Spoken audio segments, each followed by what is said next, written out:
their worth. Achievement unlocked. Mercy shown. As if it was deliberate. I'll take it.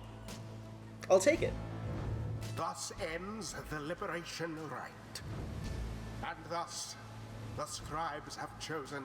I want to see both outcomes. So yes, I am going to reload after this, but I want to watch this ending.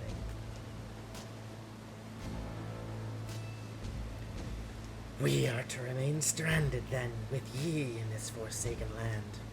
Because I think Aurelek deserves better, but I also want to send Bertrude up and get closer to 100% on the plan.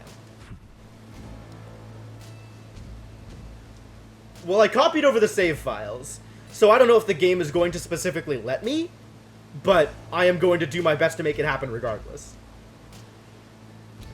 Aurelek appears, his head bowed. For someone who has triumphed, you sense no pride in him.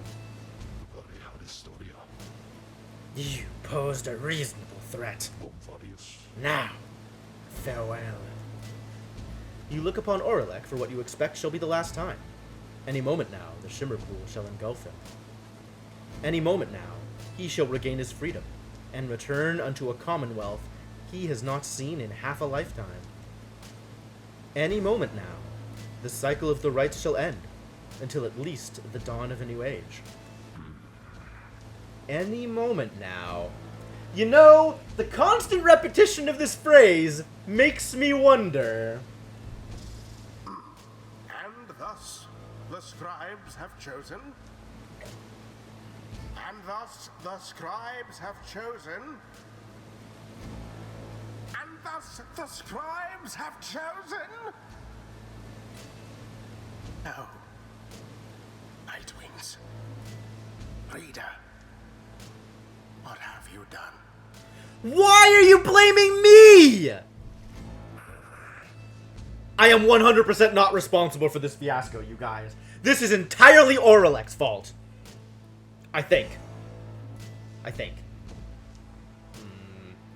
Nothing happens. Soon, Aurelek tenses up. Each prior time upon the fall of Solium, the Shimmer Pool is opened, following the Liberation Rite, and taken in whichever exile prevailed. But now, all is still, and the light of the stars above has all but died. You sense a growing fear that it is already too late, that the Shimmer Pool should not reveal itself again. Aurelek laughs to himself. The 8 scribes saved their greatest treachery for last. Then something else catches his notice. Wait! A sudden rush of starlight cascades through the stillness of the summit. The Shimmer Pool has appeared again. Different, somehow, but opened. Aurelek looks upon it, but it does not engulf him. Or at least not yet.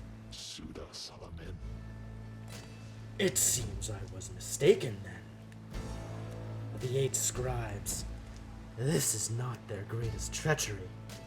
It is their greatest jest. The Shimmer Pool is flung wide open. It seems that all are worthy now of freedom. But just then, Bertrude approaches. Preposterous. That we might all return?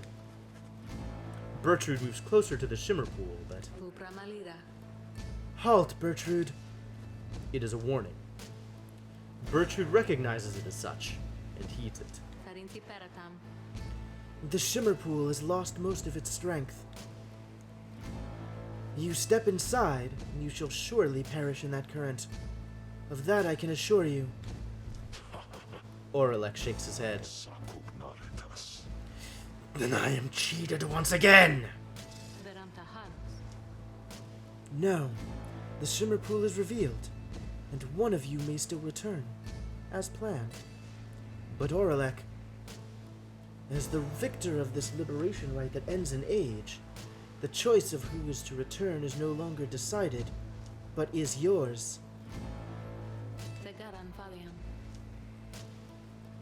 Having to choose from those anointed, ere the last light of the stars is extinguished, and the rites draw to an end. This is the final trial of the scribes.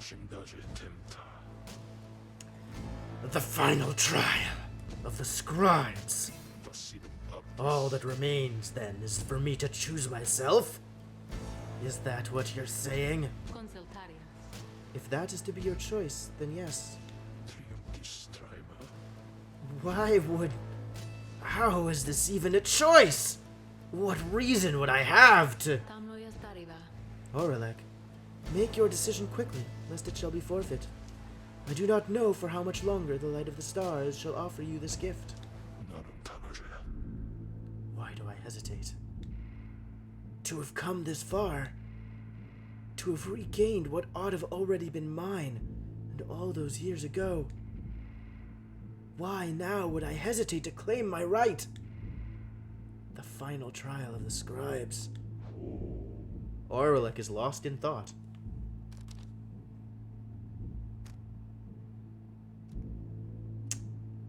I'm not gonna manipulate him. I'm not that kind of reader. I don't know which of these is best. Which of these is best for his peace of mind? Because that is really my highest concern here.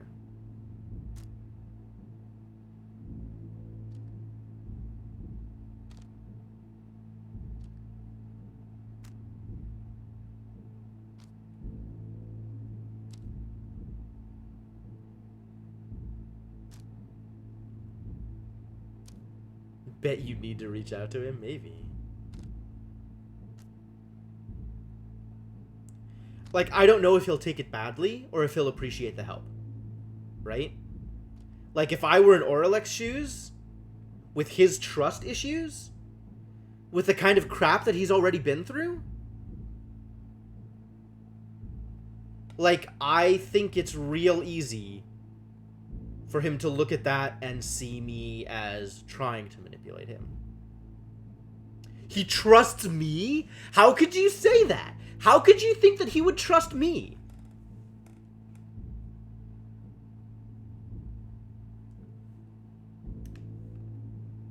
He said it was fitting that I would be his final opponent. That by no means indicates trust.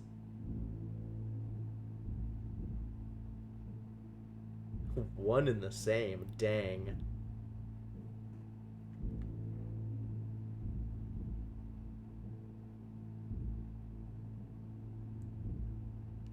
I'm really inclined to let him work it out.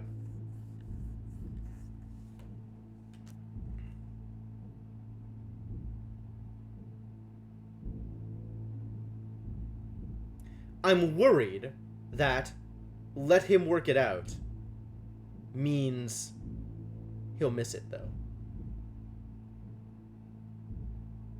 That he won't figure it out in time.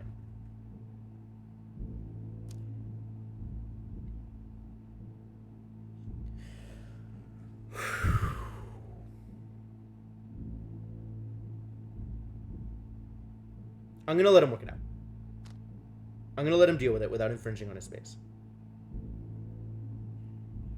I think he deserves at least that courtesy.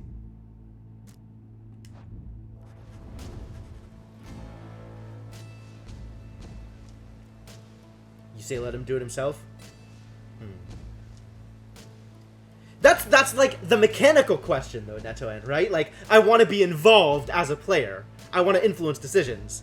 But, like, I feel like on a lore level, if it were, like, me in game, I really think that he deserves this. He deserves to figure this one out on his own. He doesn't need me. There's no reason that he should need me. The decision to be made here belongs only to Oralek. He prevailed in the final liberation rite, and it is only fitting that he, at last, decide. I have come here to reclaim what is mine by right. I choose my freedom. Why is that blue? You sense his mind is set. In this same instant, it feels to you as though he is set free. Then, it is done. Oralek stands very still, although his features seem to soften just a little. And then, he is gone.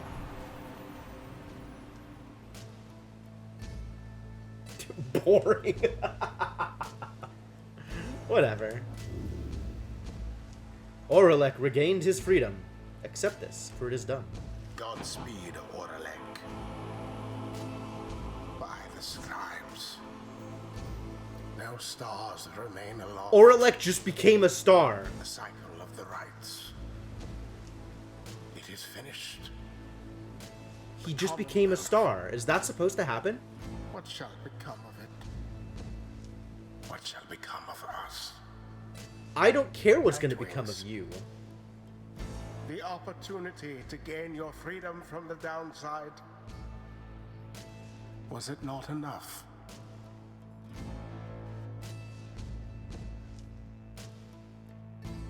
He's going to become beginning of a new cycle. Maybe.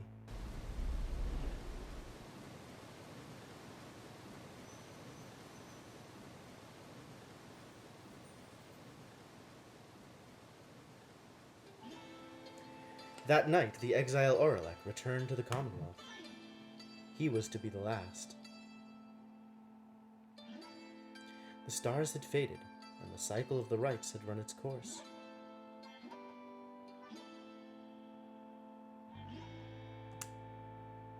He found the Commonwealth in great upheaval.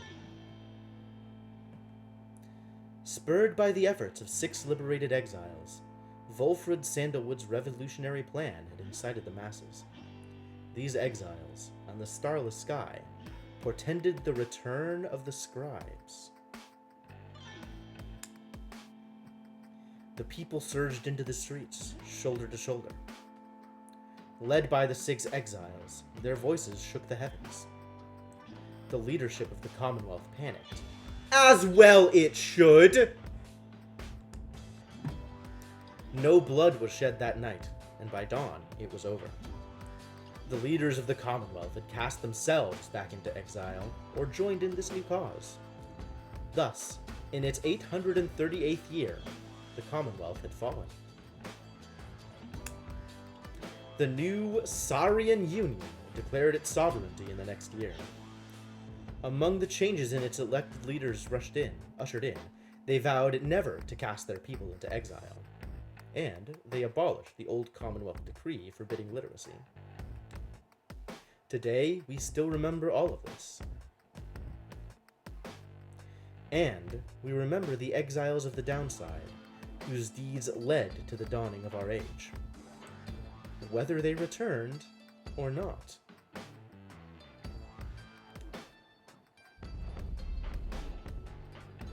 Ooh. Achievement unlocked. True freedom.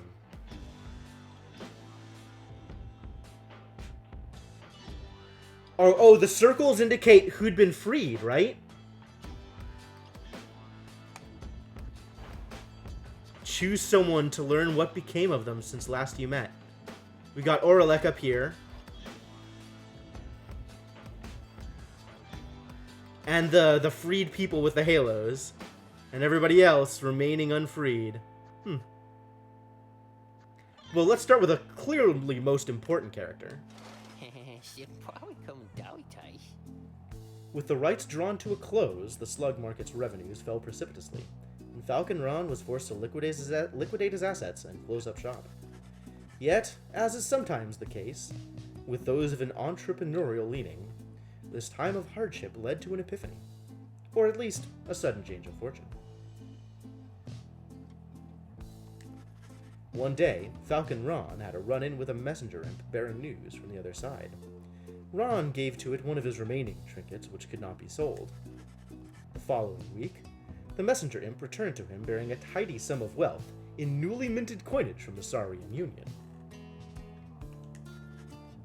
Falcon Ron cut a long-term deal with the messenger imp then and there. Though his trade remained a gray area from a legal standpoint in the Saurian Union, the newfound fame of the downside caused Falcon Ron's goods to explode in popularity. He later signed an elaborate agreement with Big Bertrude's and found a distribution partner on the other side through Rookie Greentail, whose own business had expanded. Especially in the Saurian Union, Falcon Ron's goods are still known for their superior quality. Are they, though? Though he assumes no liability for any side effects.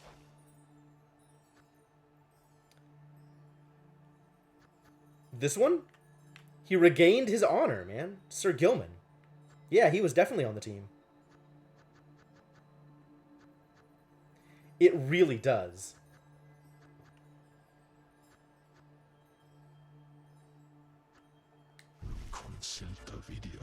In the aftermath of the final liberation rite, Aurelek at last returned to his nation, one he had not seen in nearly 2 decades. He scarce recognized it.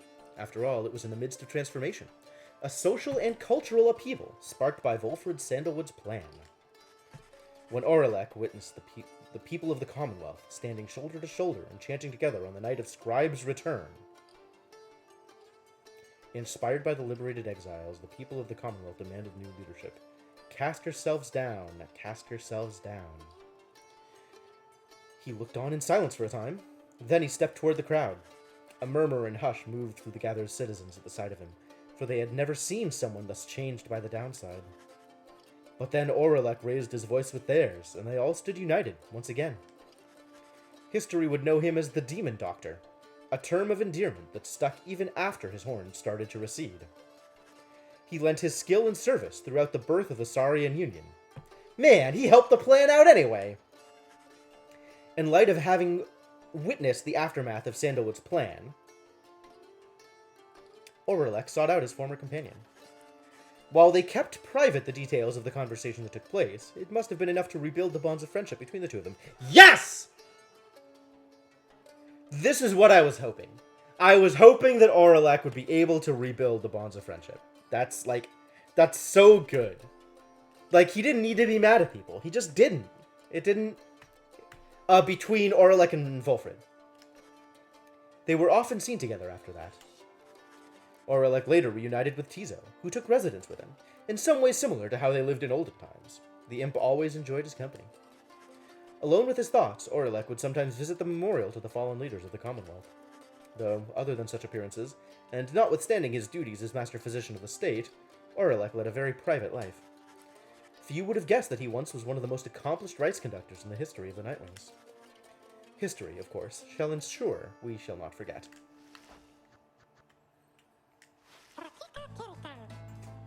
The imp called Tizo was the first of his kind to achieve liberty through the rites. While he was not the only imp trained in the ways of the scribes, imps are native to the downside, and thus care not for traveling abroad. This made them useful to triumvirates. Yet Tizo had a different calling, and the Nightwings believed that he too could play a key part in Volfred Sandalwood's plan. During the night of Scribe's return, he stood out to the populace as something of a miracle. They had only heard of downside imps before, from legends of Ha'ub the Swallow. Afterwards, he became something of an icon, representing both the fall of the Commonwealth and the beginning of a new era. Sandalwood sometimes called for his assistance, and Tizo was always happy to oblige. The two would often reminisce about their times with the Lone Minstrel. Tizo often missed his interactions with the Reader of the Nightwings. Oh, that's me! The Reader! You, the Reader. There you go. Exile of the Commonwealth, sentenced to life in the downside. Once merely the status of a deviant, yet now a revered title in the Saurian Union. They had quickly built quite a rapport back in the downside. He and Aurelek reconciled as well. Aurelek offered him free room and board, and that was that. Tizo liked riding on his shoulders. And Tizo would often express wistful gratitude for all his time conducting the rites alongside the Nightwings, who made such sacrifices for him. Other than that, Tizo was diligent about his role as something of a living artifact, and helped interpret for the messenger imps that relayed news to and from the downside. Despite having gained significant celebrity, he never let it go to his head. Aw, what a swell guy, that Tizo. Although, he did take full advantage of his access to the Saurian Union's fishing industry. Neat.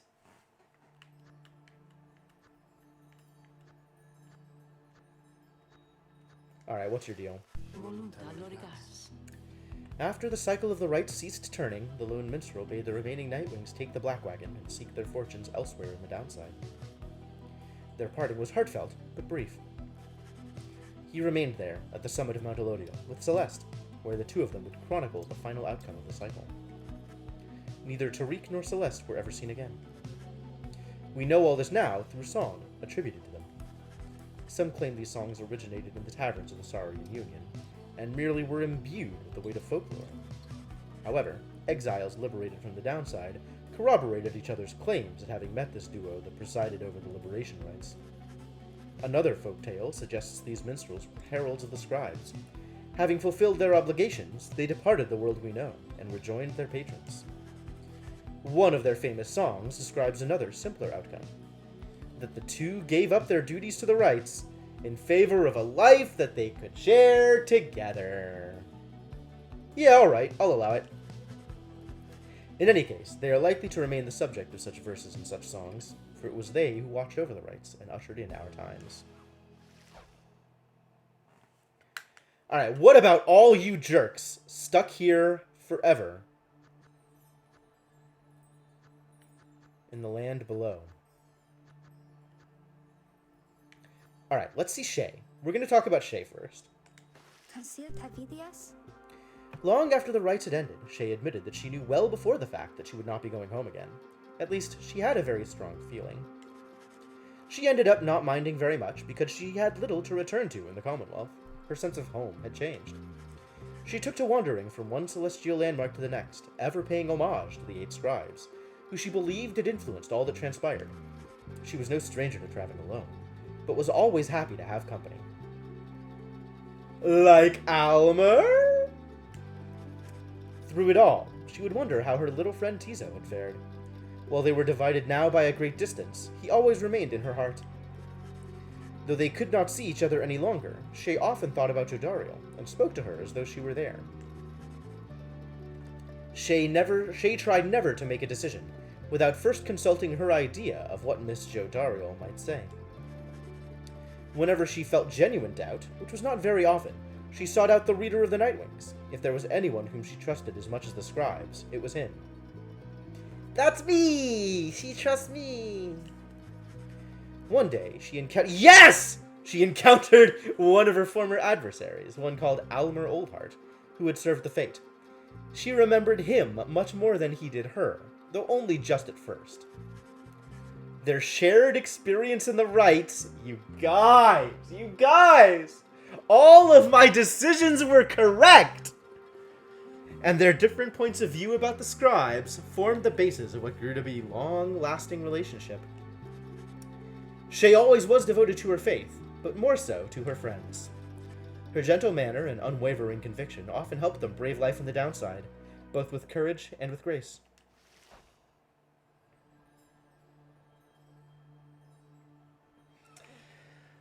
Yeah!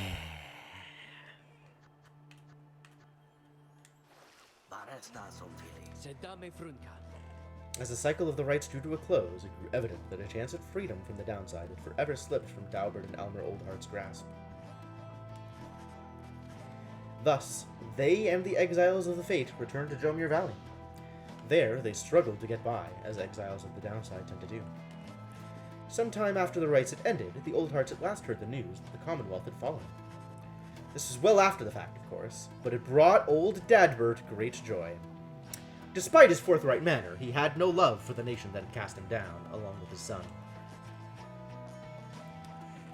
Alright, we'll do Jodariel next.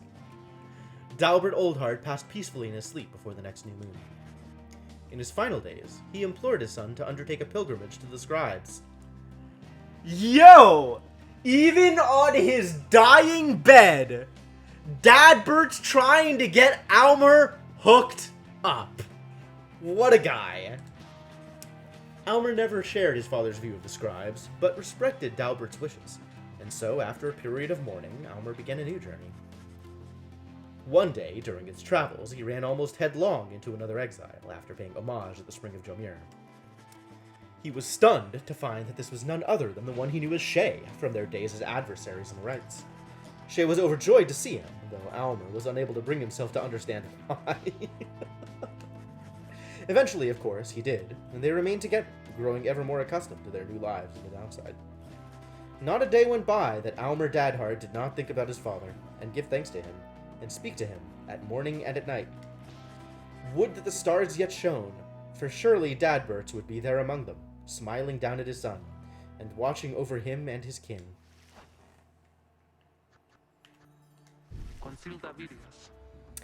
After her liberation, Jodariel soon became an icon of the movement that led to the collapse of the Commonwealth and the rise of the Saurian Union.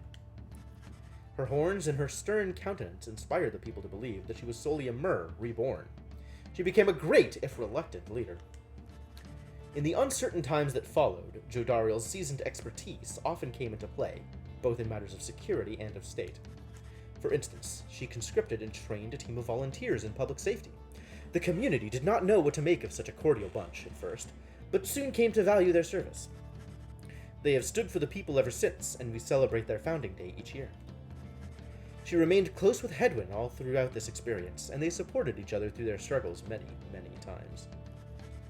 She often had to stop herself from fearing for Shay, whom she had tried to look after as much as possible on the downside.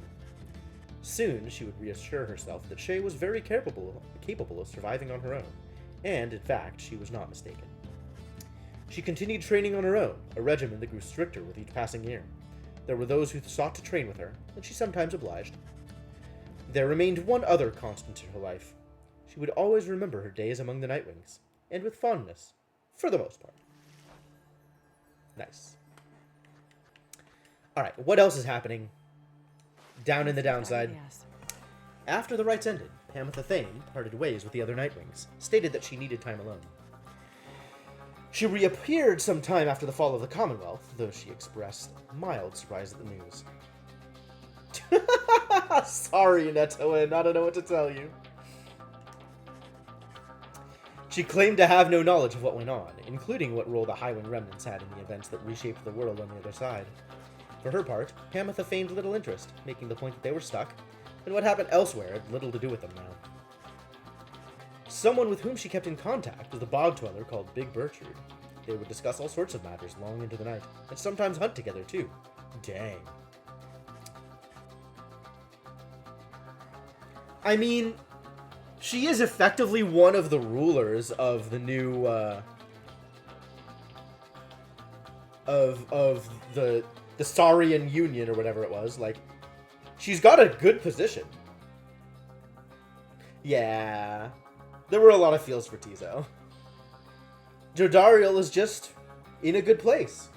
I'm happy for her. But she never really made the impact that some of the other characters did. Like, I liked her, but, like, I wasn't as invested in her. She didn't have a lot of the same, like, relationship dynamics that some of the other characters did. One day, while traveling to Black Basin, Pamitha ran into her blood sister, Tamitha, for the first time since the conclusion of the rites. Believe what you like, buddy. Their reunion was not as amicable as Pamitha might have hoped, and Tamitha, still resentful of their history together, turned violent. Pamitha would later brush aside the incident, though always had an injury to show for it. Yet, from that point on, the Blood Sisters were back on speaking terms, at least for the most part.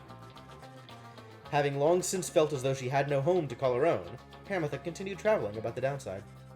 As the tempest swept across the land, changing its features, she found in it a sublime beauty. And in the starless nights, she still could see just fine. She said such travels tended to remind her of when she was younger and could fly unfettered. Concerned about one thing, huh? Well, I mean, she's got Hedwyn and Volfred to kind of be her advisors, right? And I don't know exactly what roles they're playing, so I think she'll be okay. And she can definitely fight for herself. She's fairly cynical, despite the fact that she's a cinnamon roll.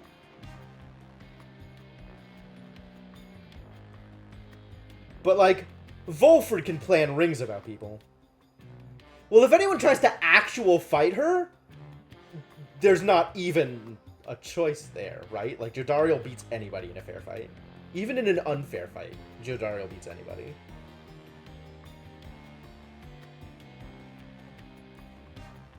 I suspect that she wouldn't be overly trusting without Volfred and Hedwyn's approval.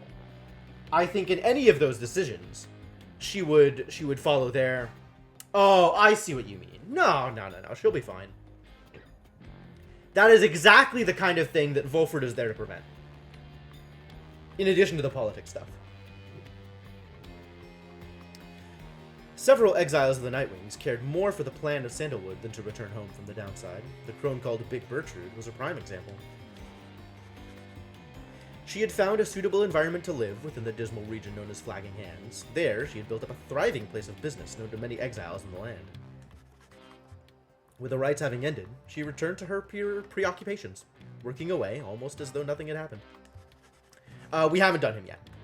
When one gets to be more than 400 years of age, perhaps then even monumental events such as the culmination of the rites or the collapse of the Commonwealth are seen as trifling matters. Much of her effort was doubtless due to the influence of Sandalwood, someone whom she had admired now for decades.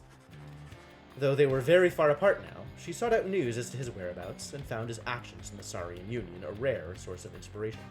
Sure, we can do him next.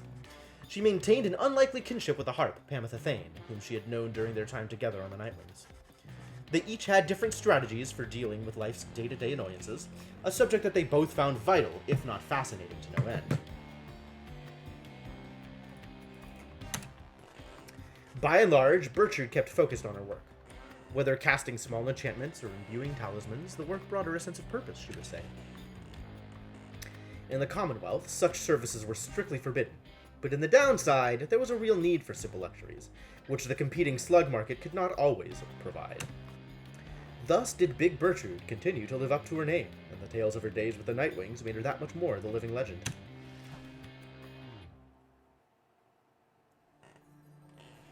And instead of Auric, yeah. That's certainly a question. I don't know what would have changed. Would have been different, probably. When Volfred Sandalwood regained his freedom, he knew that his work had only just begun. The nation that had exiled him to life in the downside now prepared to honor him, but he was not interested in such ceremony, nor in freedom on the Commonwealth's own terms. He soon rejoined his agents, with whom he had been coordinating for years, slowly, carefully preparing for a night that soon would come. For Sandalwood and his loyalists and sympathizers, true freedom was at stake, not just theirs, but that of everyone living under the Commonwealth. He hoped to gather liberated exiles representing each of the 8 largest ethnic groups composing the population of the Commonwealth. They would stand together as a vision of the 8 scribes returned, inspiring the masses to embrace an older set of values, from before the Commonwealth had tightened its grip. With the rites having ended sooner than expected, this optimal scenario became impossible. But Sandalwood did not relent, and prepared to execute his plan, imperfect though it was. On the night of Scribe's return, he stood as one of 6 former exiles of the Nightwings, and their voices echoed together throughout the streets. Trustworthy is a little hard. I trust his motivations. I think he's been honest about them. And I believe that he is dedicated to the plan. However, I think his morals and his ethics are going to be a little loose within there. I think he's willing to go to almost any length in order to make it happen. And, you know, if that means that he's got to dump you by the wayside or backstab you, like, I don't think he would, like, hesitate to do those things in order to see his goals met. So, not necessarily trustworthy depending on how you mean it, but I think he can be trusted to be what he presents himself to be. Especially if your goals align with his. And most of the Nightwing's goals align with his.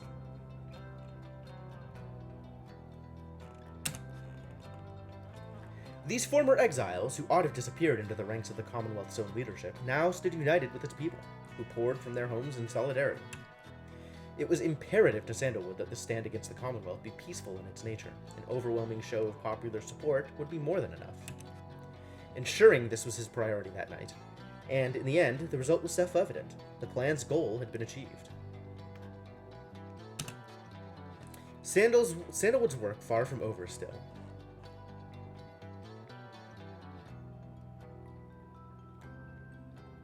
Like, I don't think he would, Netoin. I think she's more useful to him unstabbed. My impression of Sandalwood, and I'm probably not giving him enough credit when I say this, my impression of Sandalwood is that he's very utilitarian. He's got some amount of loyalty to his friends, but for the most part, he's dedicated towards the overarching goal. Because the overarching goal is more important than any individual. But that's the thing, I don't think it would be. I think Jodariel is perfectly willing to give her life in support of her friends, in support of the plan. She is all in on support.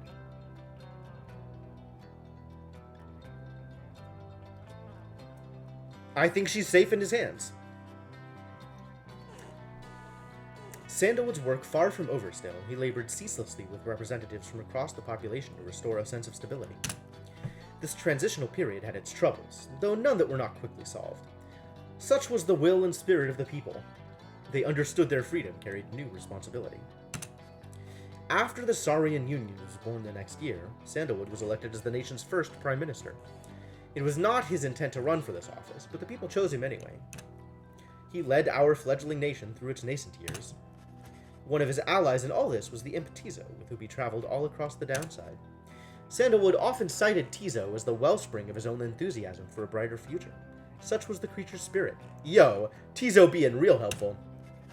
He evidently made amends with his old one-time friend Orelek, with whom he clashed during their days as exiles. Orelek was instated as the nation's chief physician and became a close confidant.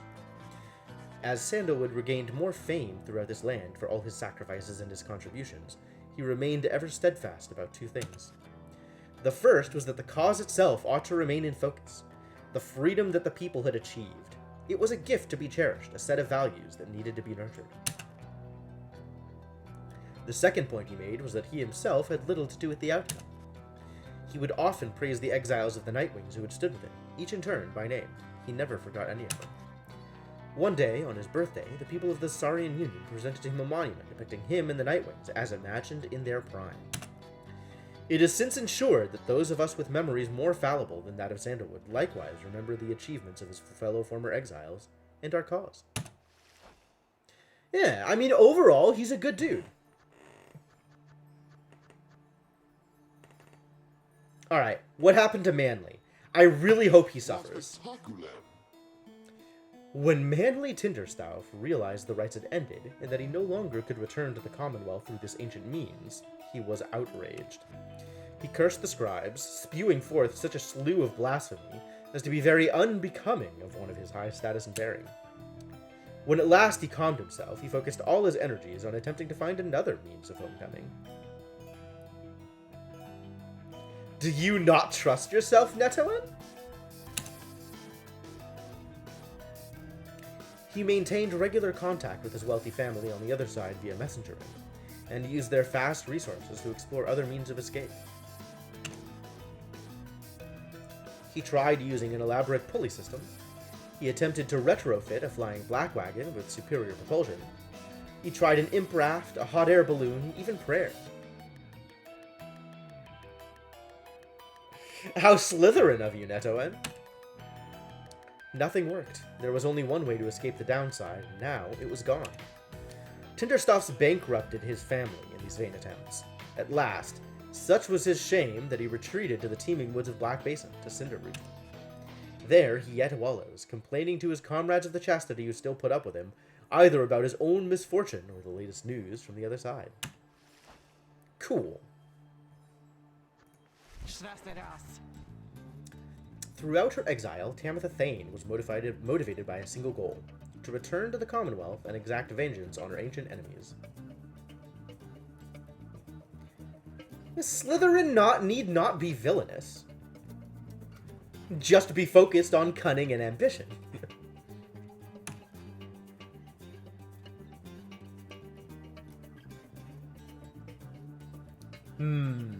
Okay, that's fair.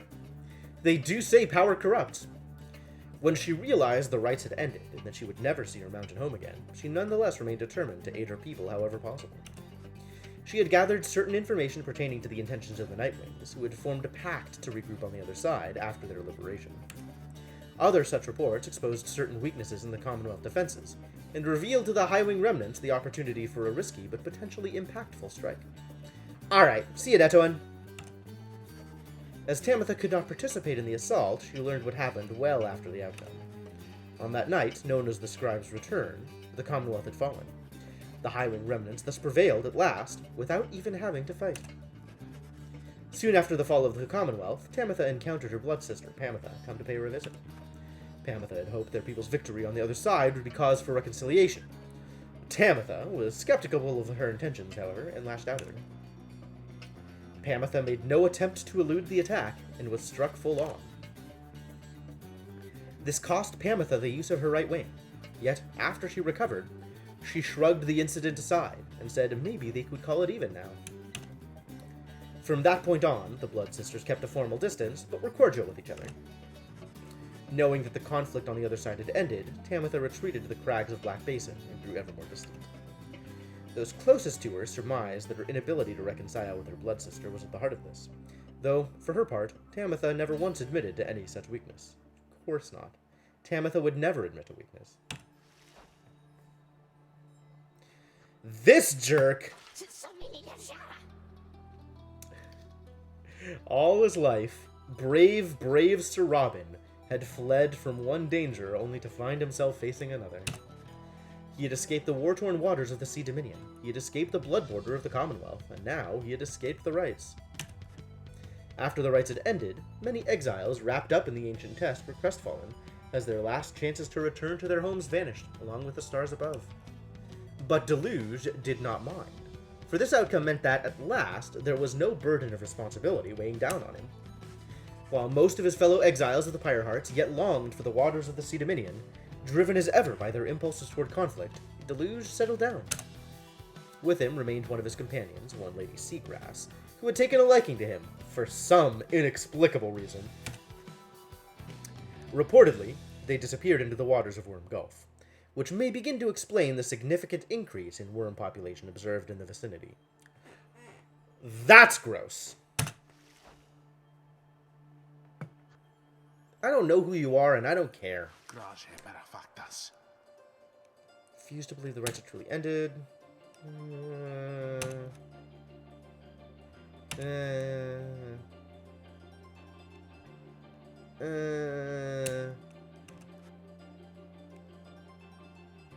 Lendl the Liar.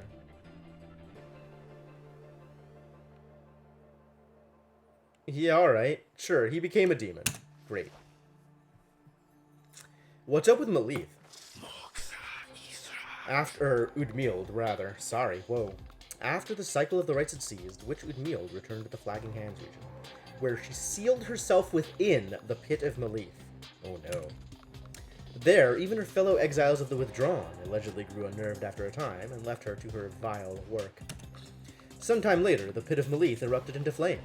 So intense was the conflagration that it could be seen all the way from Jomir Valley.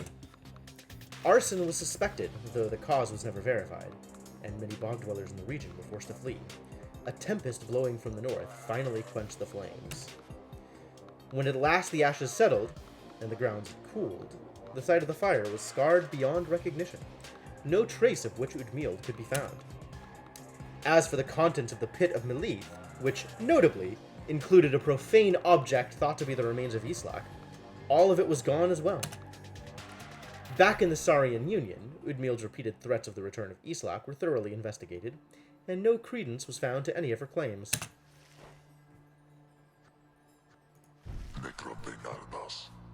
Once it became clear to Ignarius that the rites were drawing to a close, he knew that it was time for him and the Tempers to call it quits.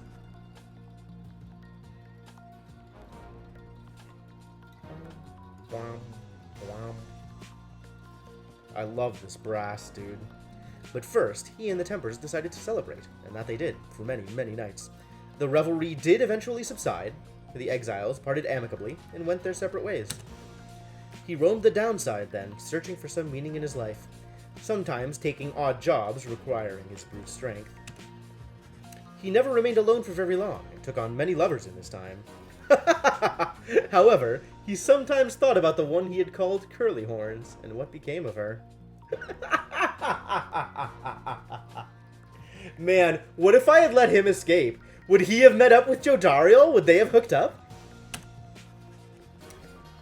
Though his glory days as the most powerful conductor of the rites had long since passed, he always enjoyed the fearsome reputation he had cultivated at that time. Alright, Baka! Barker Ashpaws never had much interest in returning to the Commonwealth, for he always found its bylaws to be stifling. So when the rites ended, he didn't care at first. He soon grew very bored. The rites had given his life a certain sense of structure he had always needed. He missed the raw anticipation of it all. He decided to continue conducting the rites for the thrill of it. He bent some of the rules and replaced some of the objects, but it was close enough. His packmates, the dissidents, proved more than happy to participate, and thus they ran against each other back in Jomir Valley. Gradually, other exiles familiar with the rites, as well as those who had not heard of it at all, started to take an interest. They ended up giving Barker Ashpaws some healthy competition. Sweet! A sportsman through and through! For love of the game! His old feud with Rookie Greentail ceased meaning anything to him, and he forgot all about it amid his new pursuits. Ultimately, even Barker Ashpaws, who had led such a directionless existence to that point, found something of a calling through the rites. Whether he took the rites less seriously than any other exile of his time, or more, was oft debated by those who watched him work.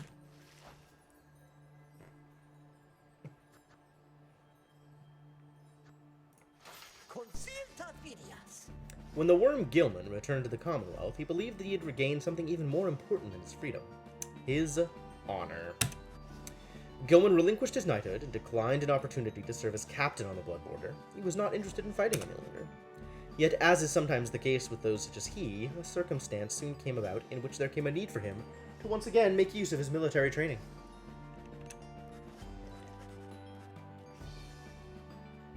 Thankfully, however, the scribe's return ended peaceably.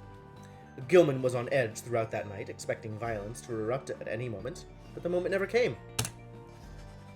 When the matter was at last put to rest, then Gilman truly knew his time as a knight had ended. He declared to all those in earshot that he would never fight again. Unless, of course, there arose some other extraordinary set of circumstances, again requiring him to fight, but he certainly hoped not. He still trained regularly, just in case, especially with his fleet-footed friend, Rookie Greentail. He was always grateful for having studied under the reader of the Nightwings, "Hey, that's me!" without whom he would never have completed his penance. Because of this, and perhaps because they were on opposite sides of the worlds now, Gilman dedicated his life to him. By that point, he had long forgotten about his days under the leadership of Sir Deluge, his former commander. Breaking free of his abusive leadership was his first step toward gaining a bit of self-respect. Gilman never did return to his homeland of the Sea Dominion, and was content to lead a monastic life on a small residence in the hills. It was just high up enough to make him keep striving to conquer his fear of heights. Other than that, an intense daily training regimen and the occasional visit from an old companion was more than enough to keep him optimistic and engaged. He knew by then that honor was not something to be won, but a contract with oneself to be renewed each day. He figured it out. So, Rookie, what's your deal? After Rookie Greentail earned back his freedom, he returned to a lavish welcome ceremony in the Commonwealth, as was the tendency for liberated exiles. It was everything he could have hoped for, and soon he was well off, surrounded by luxury, and choosing between various exciting opportunities. However, he must have given in to his better judgment, as he did end up siding with Volfred Sandalwood's revolutionary forces, as he promised. On the night of Scribe's return, Greentail was there with the others, inspiring the masses. He never looked prouder, the very image of Jomir Manymane himself. When dawn finally came, and it became clear that the Commonwealth that everybody knew would be no more, he realized many new opportunities awaited. He began quite a lucrative career for himself, manufacturing and selling replica merchandise inspired by the downside. His main struggle was to meet demand. An aspect of his conscience cautioned him against making light of such a thing. But the money was too good, and soon his family was as well off as he always said. He also kept in close touch with Gilman, ever the perfect practice partner. They would train together often, taking care to stay in tip-top shape as much as possible throughout the years.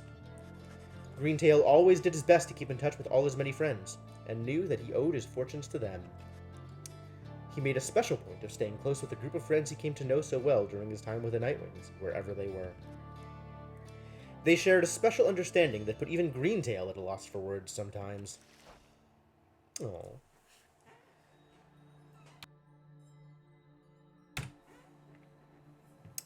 Hedwyn? After his liberation, Hedwyn was instrumental in the events leading to the fall of the Commonwealth and was vital to the outcome of the plan. I kinda suspected he might be. The peaceful outcome of the scribe's return was attributed to several key factors. One of them was the underlying ambition of the plan itself. Another was Hedwyn's visibility among the people in the streets.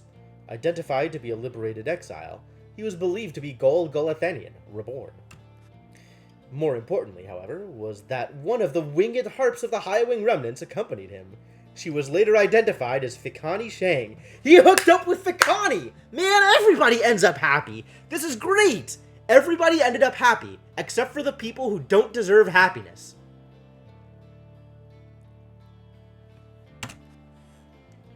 Their bond was symbolic of what was at stake that night, and proved vital to the peace that followed. In all his days as a leader in the Saurian Union, Hedwyn oft confided in his friend, Jodariel. Despite her intense manner, there was no one whom he trusted more in times when circumspection was required. Hedwyn would often think back about the vow he made at the beginning of his quest for freedom. Although he cherished all the friendships he made, he had pledged to Jodariel, Rookie Greentail, and the Reader of the Nightwings that they might all be free again together. He had broken that vow, for in the end, not all of them were able to return. A terrible guilt over this darkened his mood for a time. However, the others whom he still knew lifted his spirits, much like he had often lifted theirs. All of the Nightwings knew the stakes. While the others who stood with the Nightwings were not all able to remain in contact with us, Hedwyn thought of each of them often, and so in turn, did they oft think of him. And last, and definitely not least, the Beyonder, Sandra the Unseeing, best girl. After the cycle of the rites ceased turning, records of what happened to the Black Wagon of the Nightwings became inconclusive and contradictory. Some accounts suggest that the exiles of the Nightwings who remained in the downside continued to make use of the Black Wagon as their place of shelter and their means of travel. I don't think that's true. Maybe Shay, but Pamitha and Bertrude definitely had their own things going. However, there is no record of what happened to the wagon's contents, such as the Book of the Rites, or the Beyonder Crystal, said to be haunted by the apparition Sandra the Unseeing. One possibility is that when the lone minstrel took his leave, he took the Beyonder Crystal with him, for he was thus obliged.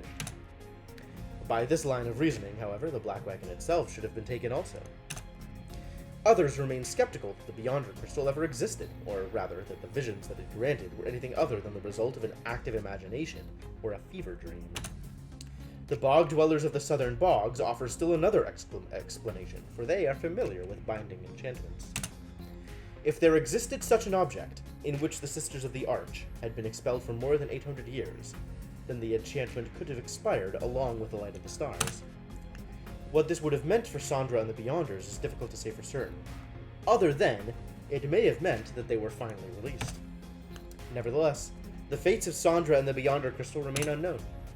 Yet, those exiles of the Nightwings who claimed to have seen this apparition all spoke of her with degrees of reverence, or perhaps a little fear.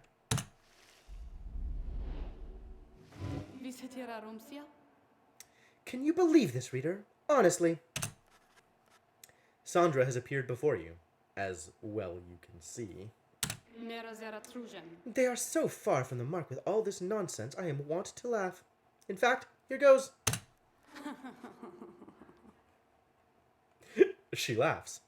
She is referring to the account of her. You sense she does not care for it.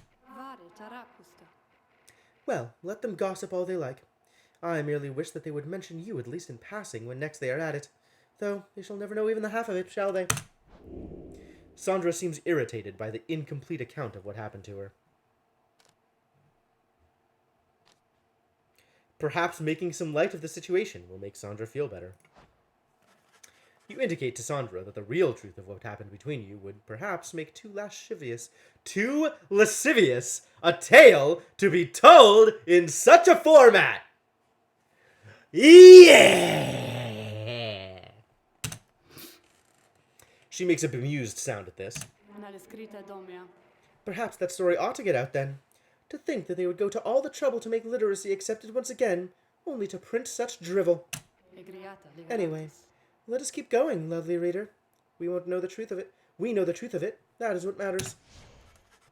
She fades into the Beyonder Crystal for now, and you tuck it away, safe.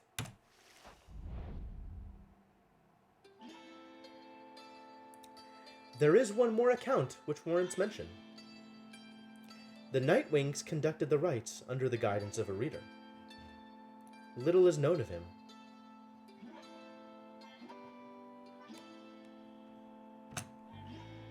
However, some accounts of him begin to paint a picture.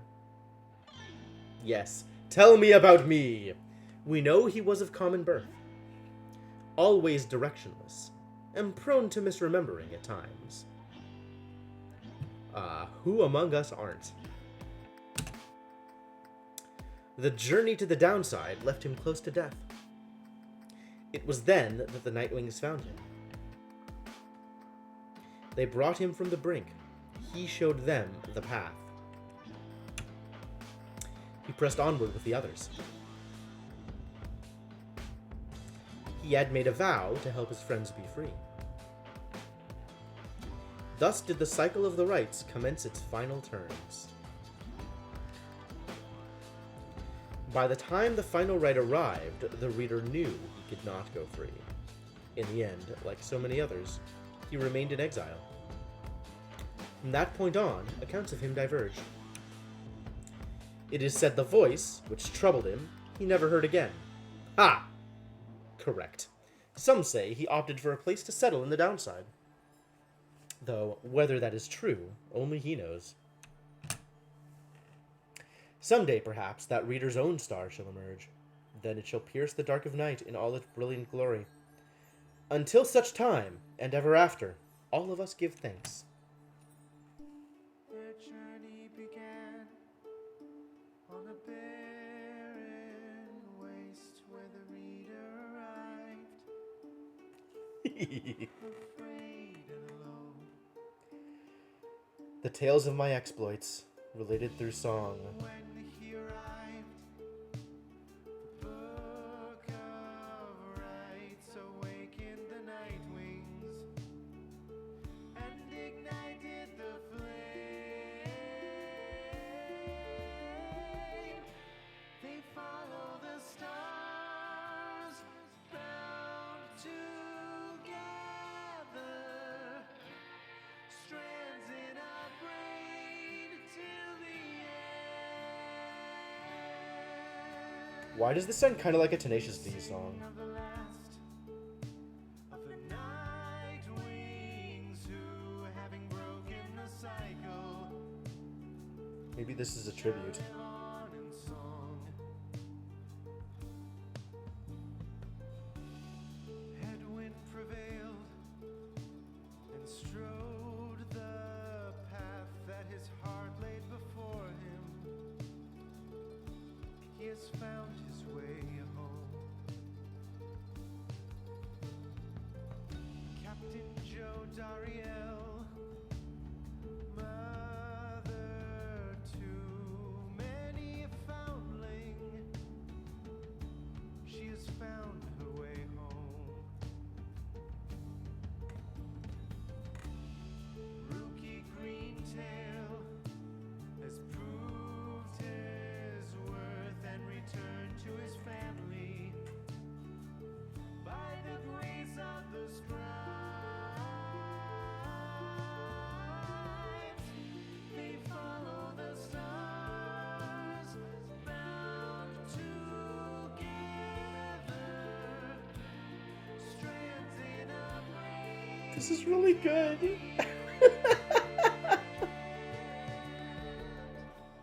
The moon-touched girl feels the scribes in the heart of the downside.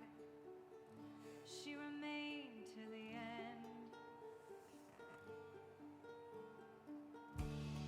Tizo prevailed, first of his lowly kind, to ascend from the downside.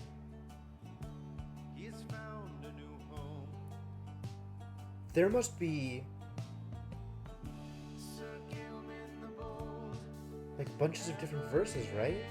in his quest, finding honor and glory, That's really cool. he has found his way home. Now I want to hear all the alternate verses for like.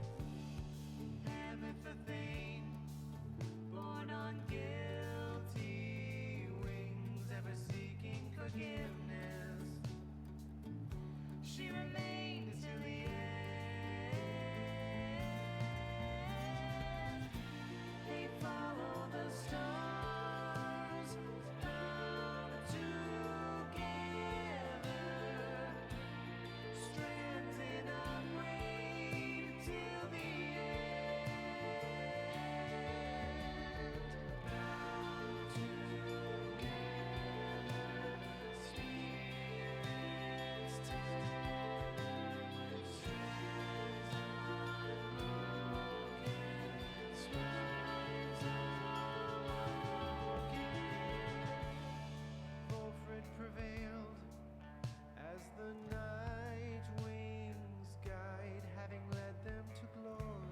I'm legit tearing up, you guys. This is really good. Found his way home.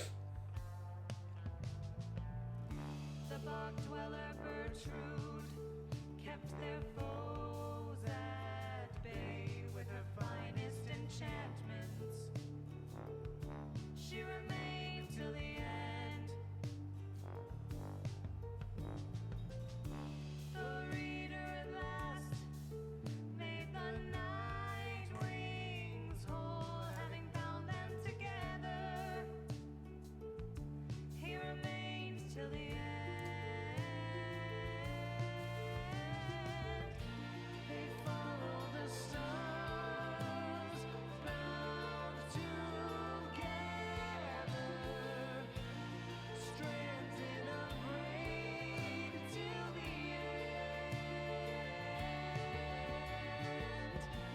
They follow the stars, bound together, strands in a braid till the end. Now at the end, as we bid farewell and return to the stars, we shall find our way home. This is so goddamn beautiful. We shall find our way home.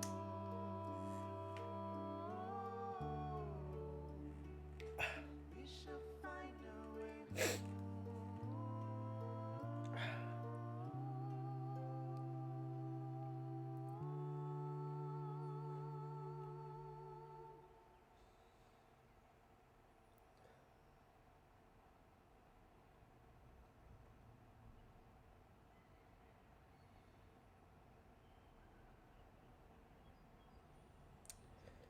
It's the music that gets me. It's so good, it's so well put together, it's so well written, and it's so emotionally charged. Like, I was mega invested in Undertale. I cared so much about the characters. But, like, I wasn't crying like this.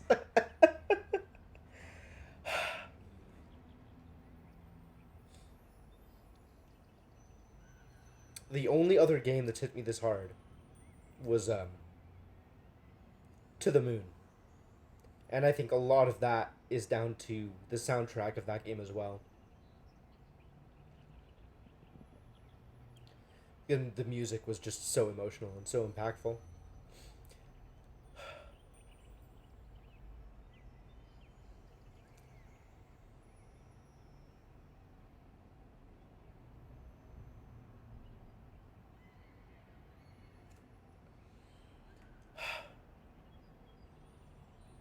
True Nightwing campaign mode unlocked. What the heck is this?